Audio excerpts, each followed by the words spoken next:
The stars offered no comfort to Admiral Tae-hyun as he stared through the viewport of the Confederation flagship.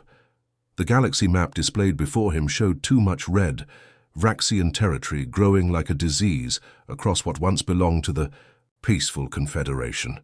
3 years, he whispered to himself. 3 years of retreat. The door slid open behind him. Councillor Jiwoo entered, her steps hesitant. Even in the dim light, Tae-hyun could see the exhaustion etched on her face. "The council is ready for your report," she said. Tae-hyun nodded and followed her through the corridors of the station. Crew members moved aside, offering respectful bows to the admiral. He noticed how thin they had become. Food rationing had been in effect for months now. The council chamber fell silent as Tae-hyun entered. Representatives from the 12 species of the Confederation sat in a semicircle, their diverse physiologies united by the same expression of fear. "Tell us the truth, Admiral," said Elder Do-yun, the oldest member of the council. "No diplomatic language, just the truth." Tae-hyun activated the holographic display in the center of the room. A 3-dimensional map of the galaxy appeared, with red covering most of what had once been blue. "We have lost 70% of our territory," Tae-hyun said. "Our main shipyards at Proxima Station fell last week. We have lost contact with the colonies in the outer ring. Our fleet is down to 38% of its original strength." Murmurs filled the chamber. Councillor Minho, representing the warrior race of Taros, slammed his fist on the table. "Then we fight to the last ship," he declared. "Better to die with honor than live under Vraxian rule." "Die for what?" Councillor Jiwoo asked. "So the Vraxians can sweep in and take our remaining worlds without resistance? There are billions of civilians to consider." The chamber erupted in arguments. Some called for surrender, others demanded a final suicidal attack on the Vraxian homeworld. Tae-hyun let them argue, knowing they needed to voice their fears before hearing his proposal. When the noise died down, he spoke again. "There is one option we haven't considered." He paused, knowing his next words would be controversial. "We ask the humans for help." Silence fell deeper than before, then nervous laughter from several councillors. "The humans?" Councillor Do-hyun shook his head. "They are barely spacefaring. They have one small system with a handful of colonies. What could they possibly offer against the might of the Vraxian Empire?" Tae-hyun pressed a button, and the display changed to show a small blue-green planet in an unremarkable star system. "Earth appears insignificant, yes, but our intelligence suggests their military capability is anything but primitive." "Intelligence?"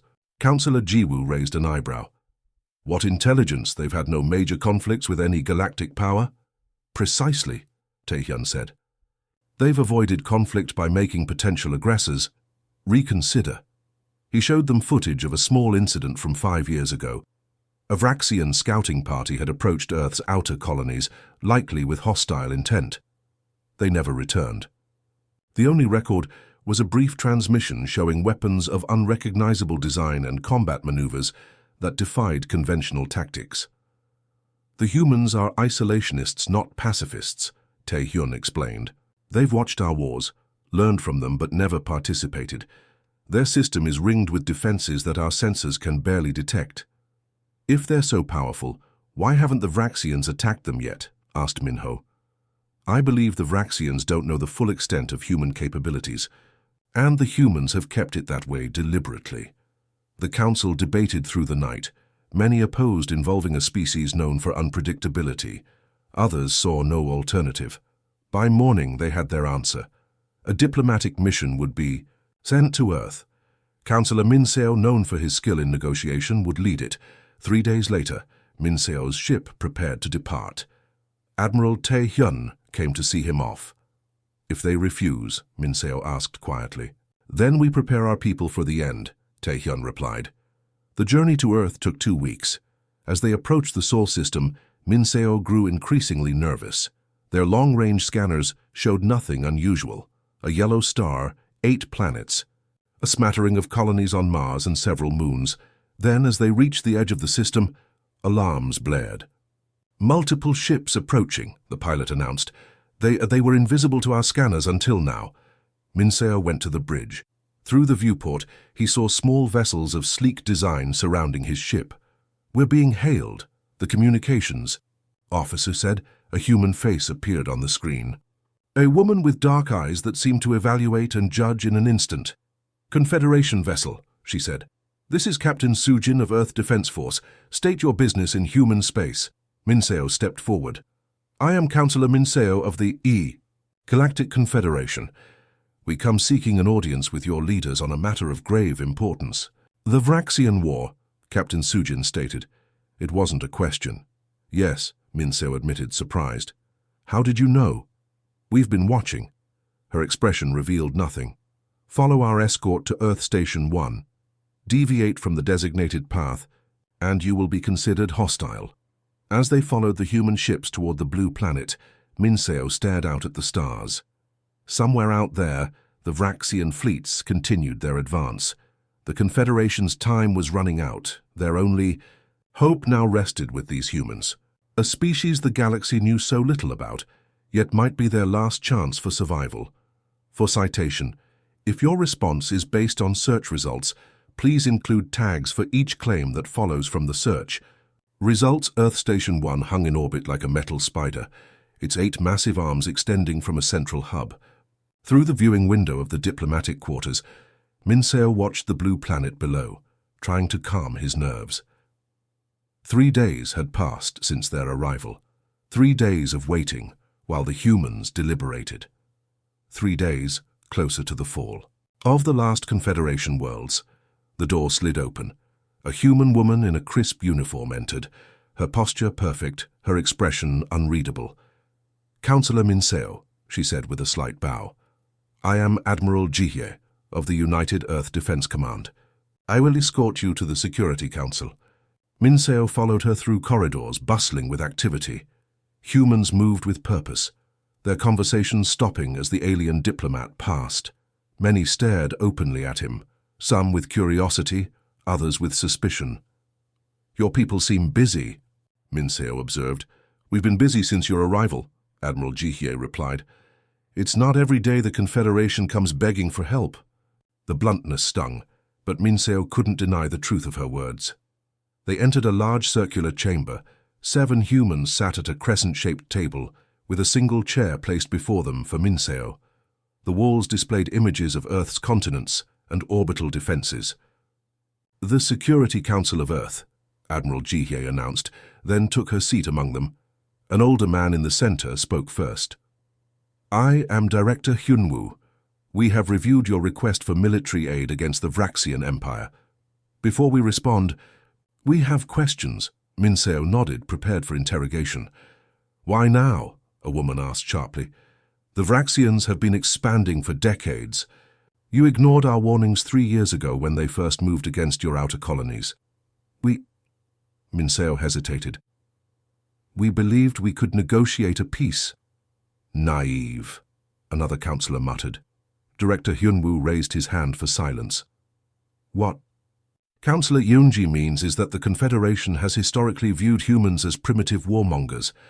Our offers of military consultation were rejected repeatedly. Now that you face extinction, suddenly our primitive methods seem valuable. Minseo swallowed hard. You're right. We were wrong to dismiss human military expertise, but now millions of innocent lives are at stake. And what would you have us do? Admiral Jihye asked. Send our ships and soldiers to die for worlds that have shown us nothing but disdain? I ask you to fight because you can win, Minseo replied. Because the Vraxians won't stop with the Confederation. They'll come for Earth eventually. The council members exchanged glances. Director Hyunwoo leaned forward. We have monitored the Vraxian advance. Our analysts predict they will reach your core worlds within 3 months. What makes you think our intervention would change this outcome? Before Minseo could answer, alarms blared throughout the station. Red lights flashed, and a voice came over the speakers. Alert status Alpha. Unidentified vessels detected at the edge of the system. The council room transformed instantly. The wall displays shifted to tactical screens, showing the approach of 5 ships. Vraxian Scout class, Admiral Jihye identified them, fast attack vessels. How did they find us? Counselor Yoonji demanded, looking accusingly at Minseo. They must have followed my ship, Minseo realized with horror. I led them straight to Earth. Director Hyunwoo stood. Admiral, deploy the Home Fleet Containment Protocol. Wait, Minseo pleaded. Let me contact them. Perhaps I can... His words died as the tactical display showed the Vraxian ships launching weapons. Not at the station, but toward Earth itself, specifically at a small island colony in the Southern Ocean. Nova Colony, Admiral Jihye said, her voice tight. Population 5,000. Minseo watched helplessly as the Vraxian attack unfolded. But then something unexpected happened. The missiles never reached their target. They vanished mid-flight, intercepted by defenses he hadn't even seen on the display. Then the counterattack began. From concealed positions around Earth's moon, ships emerged. Sleek, dark vessels moving with incredible speed. Their design was unlike any Confederation craft, with no visible engines or weapons ports. Yet as they engaged the Vraxian scouts, their firepower became terrifyingly clear. The battle lasted less than 3 minutes. All 5 Vraxian vessels were destroyed, with no apparent damage to the human ships. The council room was silent as the tactical display confirmed the engagement's end. Admiral Jihye turned to Minseo, her expression grim. It seems the war has found us regardless of our wishes. Director Hyunwoo nodded slowly. Summon the full council. We vote for war. 2 days later, Minseo stood in the same observation room, watching as Earth's orbital shipyards came alive with activity. Vessels of all sizes moved into formation, many of designs he had never seen before. Admiral Jihye joined him at the window. The home fleet will depart tomorrow. I'll be commanding our forces myself. Thank you, Minseo said quietly. Don't thank me yet, she replied. You asked for our help, but you don't yet understand what that means. Humans don't fight like the Confederation. We don't fight for honor or territory. What do you fight for? Survival. Her eyes remained fixed on the gathering fleet. When humans go to war, Counselor, we don't stop until the threat is eliminated completely. The Vraxians have never faced an enemy like us. As Minseo watched the fleet assemble, he felt both hope and unease. The Confederation was about to witness human warfare firsthand. He wondered if the galaxy would ever be the same again. General. Yunsu of the Thoraxian Defense Force stared at the tactical display with growing confusion. The human officers had arranged the Confederation's remaining fleets in positions that contradicted every principle of defensive warfare he had studied for his entire military career. Admiral Jihye, he said carefully, with respect, you've positioned our heaviest cruisers away from the primary defense line. The Vraxians will simply bypass them. Admiral Jihye nodded, her eyes never leaving the holographic map. Exactly. You want them to bypass our strongest ships? I want them to think they're clever for doing so, she replied. She touched a control, and the display zoomed out to show a much larger section of space. While they focus on what they believe is our main fleet, we'll be preparing here, here, and here. 3 points of light appeared in areas Hyunsu had considered strategically worthless, regions with no valuable planets or resources, mostly emptiness between star systems. Preparing what, exactly? He asked. Instead of answering, Admiral Jihye led him from the war room. They walked through the corridors of the Confederation flagship, now staffed with a mix of species. Human officers moved with calm efficiency among their alien allies, their presence already changing the atmosphere of the vessel. They entered a shuttle bay and boarded a small craft. After receiving clearance, they departed the flagship and entered. Warp speed. Hyunsu noticed they were traveling to one of the seemingly empty regions Jihye had highlighted. What I'm about to show you has never been seen by non-humans, Jihye said as they traveled. Your council members have been briefed, but we felt a military leader should witness this firsthand. When they exited warp, Hyunsu's 4 eyes widened.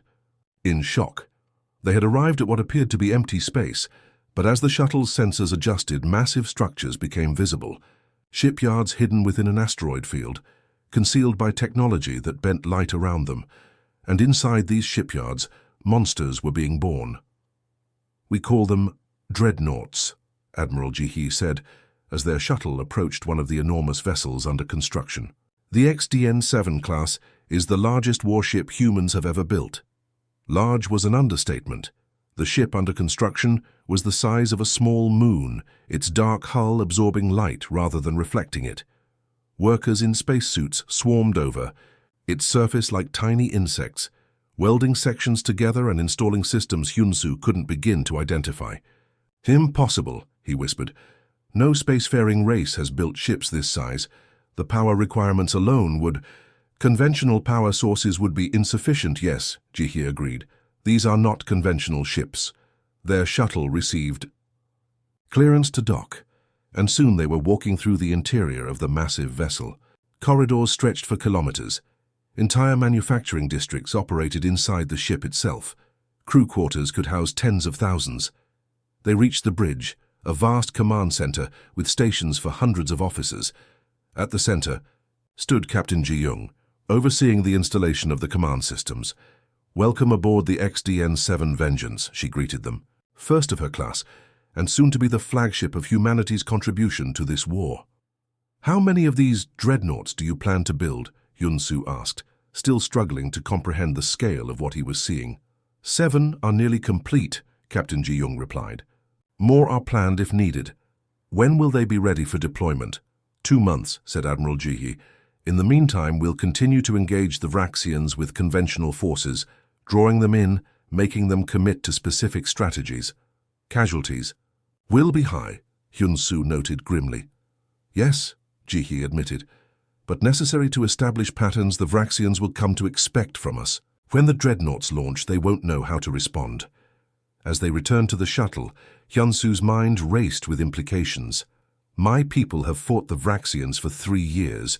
We've studied their tactics, their weapons. We know them better than anyone, yet we've been unable to stop them. What makes you believe these ships will change that?" Admiral Ji-hye paused before entering the shuttle. "Because humans approach war differently, General. You fight with honor, following established rules of engagement. The Vraxians exploit this, and humans, we fight to win." Her expression was solemn. Nothing more, nothing less. 1 month later, Hyun-Soo watched the battle footage from Proxima Centauri with disbelief. A single human cruiser, the HSS Dauntless, had engaged 3 Vraxian battle groups simultaneously. By conventional logic, it should have been destroyed within minutes. Instead, Captain Sun-woo had employed tactics no Confederation commander would have considered, using the gravity of a neutron star to slingshot torpedoes at impossible angles, deliberately venting plasma to create sensor ghosts, and flying attack patterns so erratic they seemed random until their deadly precision became clear. The Dauntless emerged victorious with minimal damage. The footage spread quickly through the remaining Confederation worlds, rekindling hope among populations that had begun to prepare for occupation. More importantly, the battle caught the attention of Vraxian High Command. Their supreme commander, insulted by the defeat, diverted significant forces to hunt down this troublesome human vessel and its unconventional captain, just as Admiral Ji-hye had predicted. In the hidden shipyards, the final systems came online aboard the 7 dreadnoughts. Power coursed through their massive frames as weapon systems were tested and crews completed their training. The Vraxians took the bait, Admiral Ji-hye informed Hyun-Soo during a secure transmission. They're committing 40% of their main fleet to engage what they believe is our primary defense force. And the dreadnoughts? We'll launch in 3 days, she replied. Operation Thunderclap is commencing. Hyun-Soo felt something he hadn't experienced in years: hope. As he ended the transmission, he gazed out at the stars, wondering if the Vraxians had any idea what was coming for them. The massive hangar bay of Earth Station 1 fell silent as Admiral Ji-hye stepped onto the raised platform. Behind her, view screens showed the 7 completed dreadnoughts floating in formation, their dark hulls absorbing the light of nearby stars. Each was named after an ancient Earth concept: vengeance, justice, retribution, honor, vigilance, defiance, and reckoning. Today we take the fight to the enemy, Ji-hye's voice carried across the thousands of assembled crew members. Each of you has trained for this moment. Each of you knows what is at stake. She paused, looking at the mixture of human and Confederation species before her. They had trained together for months now, learning to work as one force. Operation Thunderclap begins in 6 hours. Report to your assigned vessels. Good hunting. As the crews dispersed to their shuttles, Jihi met with her command staff one final time. The holographic display showed the current position of Vraxian forces across Confederation space. The enemy remains unaware of the Dreadnoughts, confirmed Intelligence Officer Donghe. Their main fleet continues pursuit of our decoy forces near the Thoraxian border. Perfect, Jihi nodded. Captain Minho, your Dreadnought will lead the assault on the Thoraxian homeworld. Priority is civilian evacuation and infrastructure. Preservation. Understood, Admiral, Captain Minho replied. Justice is ready. 6 hours later, Admiral Jihi stood on the bridge of the Vengeance. The enormous command center hummed with activity as crew members monitored systems that stretched 4 kilometers throughout the vessel. All Dreadnoughts report ready, Admiral, her first officer announced. Jihi nodded. Begin jump sequence.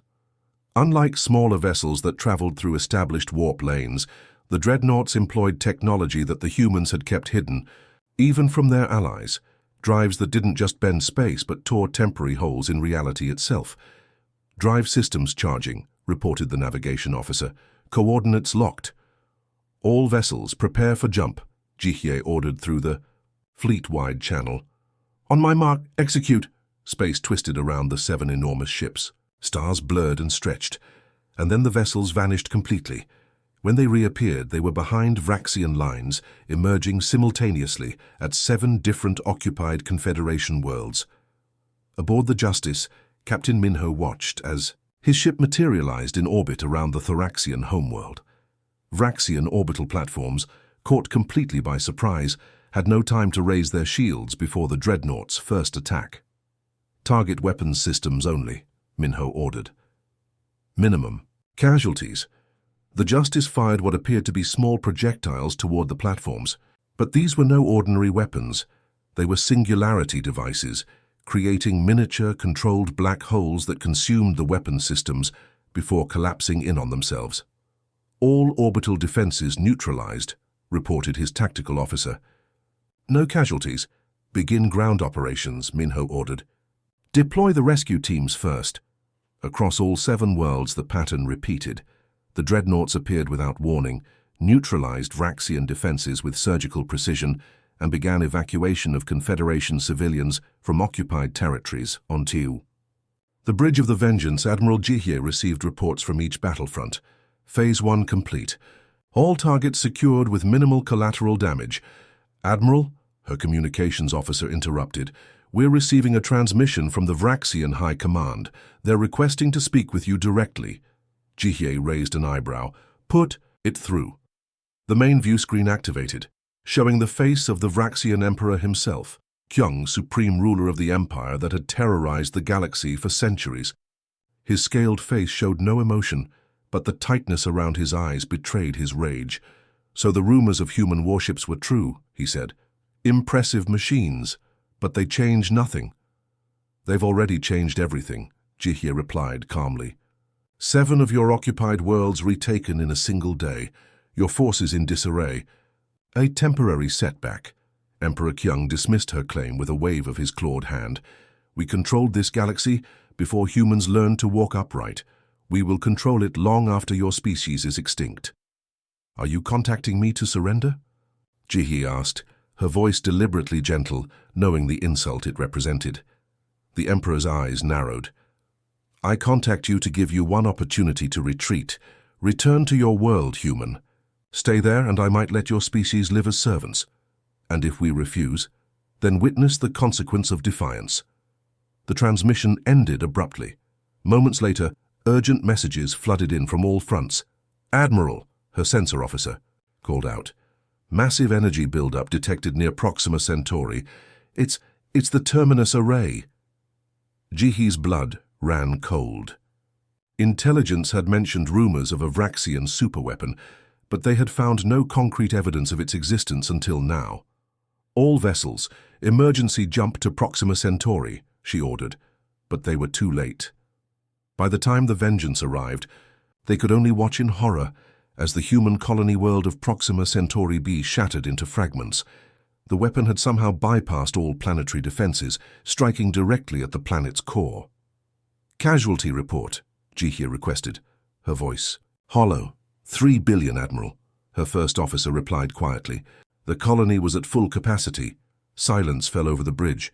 3 billion humans, men, women, children, gone in an instant. A clear message from the Vraxian Emperor. This is what happens to those who defy us. A communications officer broke the silence. Admiral, we're receiving a broadcast. The Vraxians are transmitting to all Confederation worlds. The view screen activated again, showing Emperor Kyung. This is the fate of human allies, he announced. Proxima Centauri was first. Choose which of your worlds dies next. When the transmission ended, Jihye stood very still, her face expressionless. When she finally spoke, her voice was calm but carried a chill that made her officers shiver. Contact. Earth Command, she ordered. Authorization request, Jihye Admiral UEDC, code phrase Broken Arrow. Her first officer looked up in shock. Admiral, that protocol has never been— The Emperor believes he has shown us our weakness, Jihye interrupted. It's time we showed him ours was just restraint. The message from Earth arrived within hours of Admiral Jihye's request. Simple text displayed on her personal terminal. Authorization granted. Broken Arrow confirmed. God help us all. Jihye gathered her commanders on the secure bridge of the Vengeance. Their faces showed the same grief and rage that burned in her own heart. 3 billion lives erased in a moment by the Vraxian terminus array. As of this moment, Jihye announced, all restrictions on human military operations are lifted. Authorization. Code Broken Arrow is in effect. Captain Minho of the Justice looked up sharply. All restrictions, even Protocol 7. Jihye nodded. Everything. Earth has authorized full deployment. She activated the main display, showing a tactical map of the galaxy. New markers appeared, hidden shipyards and bases that even their Confederation allies had not known existed. 20. More Dreadnoughts are emerging from reserve status, she explained. Technologies previously withheld for ethical concerns are now authorized for combat use. Commander Jinwoo, leader of ground operations, studied the new deployment orders on his tablet. Quantum insertion troops. Admiral, these tactics weren't in any briefing. Because until today they were theoretical only, Jihye replied. Humanity has maintained weapons and tactics in reserve, hoping they would never be needed. She looked around at their faces, human officers who understood what this escalation meant, and Confederation allies who were beginning to realize just how much humans had held back. The Emperor believes he has broken our spirit, Jihye continued. He expects us to retreat, to abandon our allies rather than face another Proxima. He does not understand humans. 3 days later, Emperor Kyung stood in his command center on the Vraxian throne world, watching with growing concern as reports flooded in from across his empire. Human forces were advancing on all fronts, not retreating as he had expected. The terminus array requires 14 days to recharge his weapons, Master reported. We cannot target another world until then. It doesn't matter, Kyung dismissed the concern. One demonstration was enough. They cannot possibly An alarm blared, cutting him off. The tactical display showed multiple anomalies appearing throughout the Vraxian defense network, not just at the front lines, but deep within secure space, even in orbit around the throne world itself. What is happening? Kyung demanded. Unknown vessels, his admiral replied, voice tight with stress. Emerging from— They're not using the jump points. They're creating temporary ruptures in space itself. The display showed the vessels clearly, now more Dreadnoughts, twice as many as before. But these new ships were different, with configurations they hadn't seen before, and they were appearing everywhere at once. On the bridge of the assault carrier, Inevitable, Commander Jinwoo prepared his special forces for deployment. Quantum insertion coordinates locked, reported his tactical officer. Targeting Vraxian command centers across all major worlds. Begin insertion, Jinwoo ordered. Across the Vraxian Empire, elite human soldiers materialized directly inside secure facilities. Using technology that temporarily shifted them partially outside normal space, they bypassed all physical defenses. Vraxian commanders found enemies suddenly appearing in their command centers, weapons already drawn. As the soldiers secured key positions, the next phase began. From the holds of the Dreadnoughts, massive dropships descended toward Vraxian strongholds. Inside them were the weapons the Emperor truly wasn't prepared for, Titan-class mechs. Standing 15 meters tall, the mechanized combat suits were piloted by humans neurologically linked to their war machines. They moved with impossible grace, for their size, shrugging off heavy weapons fire as they methodically disabled Vraxian defenses. Emperor Kyung watched in mounting horror as his empire's defenses collapsed. Not over weeks or months as would be expected in conventional warfare, but in days, hours in some sectors. "How is this possible?" he demanded of his advisors. "They are just one species. They held only one star system before this war." "They were hiding their true capabilities," his intelligence chief admitted. "Everything we knew about human military technology was incomplete." A soldier burst into the command center. "The palace defenses have been breached. Human forces are inside." "The building!" Kyung's personal guards moved to surround him, but it was already too late. The doors to the command center exploded inward. Through the smoke walked human soldiers in advanced armor, weapons trained on every Vraxian in the room. Behind them came Admiral Jihye herself, her uniform pristine, her expression cold. "Emperor Kyung," she said, her voice carrying easily across the silent room. "The Vraxian Empire has fallen." Kyung drew himself up to his full height, twice that of the human woman. Before him, "Kill me then. It is your right as conqueror." "No," Jihye replied. "Death would be too simple.